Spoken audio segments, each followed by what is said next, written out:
Okay, so it's now Thursday night. I didn't get a video last night. Sorry guys. This is the way it goes sometimes. I had some candid footage of these tool guys behind work, but I decided not to use it. Maybe I'll still post it. It's not very good. Anyway, these guys are funny as heck. So tonight, I promised a while ago, Ken, that I would send him something in the mail. And you've seen that. I'm going to show you guys how to make some art. These are going to go on Tankenstein on the side here. So I'm going to show you guys how to make them. And I promised Ken that I would send him some. And it's been decided that I'm going to put two of them, one on each side right there. So this one's going out for, I have to write it down here because I forget his real username, 1963 Impala two-door. So let's get going. Okay, so these are very simple to make, and I'm not taking credit for it. I seen this on Facebook somewhere, or somewhere like that. I just can't remember where. So you're going to start out with, obviously, a bearing race, like that. Then you're going to take the sides off it, like that. And then if you play with it just right, the ball bearings will fall right out. Now, on some of the other ones I made, I'd take a die grinder and make a little channel in there for one of the, once you get one of the ball bearings out, that thing will come apart. Then you'll be left with two pieces, obviously, and in there and out like that. So I already got some made up. We're going to weld those two together. You can see some are bigger than others. Like that. So you got to pick and choose. Like these are smaller bearings and they howl on the car. That's why they're not in there now. But you know, what other purpose can we make out of them? So I think what I'm going to do is send Ken this one. It's already together. And it's not, you know, it is what it is. It's not real straight, but you know, it looks good. I'll send you that, Ken. I'm going to make another one here, and I'll show you. Now, you gotta watch your spark plugs. Some spark plugs are shorter than others. So these ones here, I got the long reach in there because it looks good, proportioned right. Now I had a better one than this somewhere, and you can see there's a gap, but oh well. Maybe I'll send one of these anyway. We'll get to it here. Find some of these plugs are like, these are friggin' old school plugs. RC14YC. We don't use these plugs anymore. This is from like an 80s car. I don't even know where I got them. I had my toolbox so long. See, some are short reach, some are long reach. So get into some of these Ford plugs here. They're longer than these ones. So we're going to use these two. Alright, let's get set up. Oh yes, the trike. We're going to get riding this weekend. I just need to do a short video tonight for Ken. He wanted to see this thing I was going to send him, and I was trying to get some pictures printed off too, so we might get that. I might go ahead and change that before we do the ride. We're going to go for a ride. Definitely going for a ride this weekend. Alright, so you can go ahead and clean these up on the wire wheel. I found the two cleanest sides on mine, so I'm not going to bother. I'm going to use a pair of needle nose. I'm going to hold those together. You can try to do it without it, as long as you have a flat surface. This is kind of rusty, so I'm not going to get a good ground out of it anyway. But if you had a nice flat welding table, you could do this easily. Alright, that's how I'm going to do it. It doesn't matter where this thing goes, as long as it's sitting flat when you tack it. The straightness has to be with the spark plugs. You have to have it just right, it won't look right. Alright, so I don't know if you guys can see this or not. It's not going to take much, and what I'm going to do is kind of hold this down so it doesn't move, so it stays tight against it. That's a mistake I made on the other one.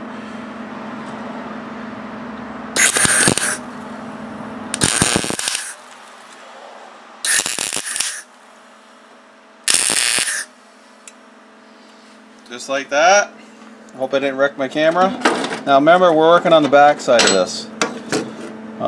So now I want to put spark plugs on it, and I may have a difficult time. So I'm going to try to hold it by the head. That's going to be interfering. Just like that. Now this is the tricky part. You got to get these things exactly straight. And you can see on these two here, I'm going to put the two tails together like that, so you can weld them together. Now you could probably, it's depending on what you want to do. You could turn the Champion outside and just put them anywhere, but it's going to be a little more tricky to weld the ends. It might be on a different angle. So I'm going to eyeball this. I'm going to have to keep my, do this with a mask. It's getting hard. If it's not just right, it's going to look funny.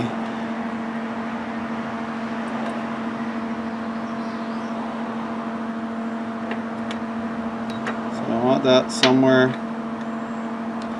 in there. So I'm going to do the first one. Hopefully it does move. Just like that. I'm trying to do this with my eyes, closing my my eyelids. You can tell my wire speeds or something's screwed up here. So now, just with that little tack, I should be able to move it around here if it's not right. It's pretty close. I'll tack the second one. Something doesn't sound right. I think my wire speed's too high. Hang on. Alright, so I just tacked that together. Probably work better if you had your mask on. I didn't use it. Just closing my eyes, you can tell. Well's not the greatest. Let's flip it over. It's kind of hot. Hot, hot, hot, hot. Well, maybe I'll send Ken that one. I'm not 100% sure. But anyway, there's one. Now, I'll use a cool one to show you. You could weld bolts on the back side, which I plan to do with this. I'm going to weld a maybe a 5/16 bolt here and here, and then we will be attaching it, and we're going to leave it not flush with it. We're going to leave it out a little bit so it's like more three-dimensional. And we'll be mounting these right here on Tankenstein. So there you go, Ken. I think I'm going to send you one of the good ones. I don't want to send you that shitty thing. And these bearings, you can get them. Every modern car has these inside of the engine compartment on a pulley. So most of them are pretty close to the same size. But like I said, there are some smaller ones out there. And you can buy new ones if you really wanted to, because they're like 10 bucks each or something like that. But I get lots of used ones from work. Every time I see them, I pick them up. Everybody's laughing at me, but I don't care. You can see what you can do with it. And I'm gonna send you that one right there, Ken, because that one turned out nicer. If I had some antique spark plugs, I would have been using them because that would be more fitting. But these are kind of antique, I guess, because they are from the 80s. Alright, so if you guys don't know who Ken is, go over to his channel. I'll leave a link in the bottom there and check him out. I've been watching him for years, and I watched him build a 32 Chevy Confederate rat rod. Way cool, but he's got a bigger, it's either Dodge or an International, I think. I can't remember. Sorry, Ken. He put on bags with a Cadillac rear end for the box. It's cool. Anyway, why don't you guys go check him out and send him some love. I'll leave a link in the bottom here for his channel. And as always, please comment, rate, and subscribe. And maybe we'll do some more of these little art deco projects, or whatever you want to call them, rat rod projects. Anyway, so that's what's going on tonight. Short little video. Tankenstein's still snug in the bug, tucked in here. We're going to be tightening these tracks because I want to go to a military show in the middle of this month, August. I'm not sure. I'll get the dates for you. I'll let you know soon. It's in Odessa. Anyway, please comment, rate, and subscribe. And we'll talk to you guys later, tomorrow night. Okay, so if you guys don't know who Ken is, excuse me, 1963 two-door Impala. Shit, got that wrong.